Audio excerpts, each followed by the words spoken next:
High, একটা নতুন video নিয়ে আমি আপনাদের সামনে হাজির হলাম। আজ মাকে দেখলাম নতুন নাইটি কিনেছে, যেই নাইটিতে কিছু এক্সট্রা কাপড় ছিল, আর আমার ঘরে ছিল বহুদিনের পুরনো চুড়ি। তাই ভাবলাম ওই চুড়িটা দিয়ে নতুন চুড়ি তৈরি করা যায়।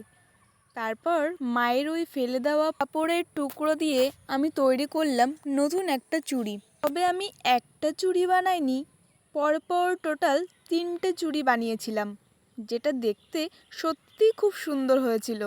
মাকে দেখাতেই মা পুরো অবাক। তবে লাল রঙের কাপড় দিয়ে যে চুড়িটা বানিয়েছিলাম সেটা পুরোটাই সিম্পল হয়ে গিয়েছিল।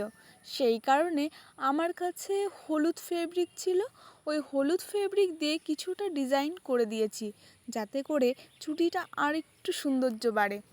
এইভাবে আপনারা বাড়িতে পুরনো চুড়ি দিয়েও নতুন চুড়ি তৈরি করতে পারেন। তারপর আমি আমাদের বাড়ির পাশের মাধবীলতা গাছ থেকে কটা ফুল পাড়তে চেয়েছিলাম, তবে অনেক উঁচুতে থাকার জন্য ফুলটা আমি পাড়তে পারিনি। তবে কাছে যে কটা ফুল ছিল সে কটাই ছিঁড়েছি।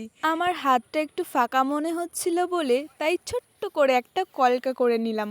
চুড়িটি পরে আমাকে কেমন লাগছে আপনারা অবশ্যই কমেন্ট করে জানাবেন। পুরো ভিডিওটি দেখার জন্য আপনাদের অসংখ্য ধন্যবাদ। আপনারা ভালো থাকুন, সুস্থ থাকুন এবং আমার পাশে থাকুন।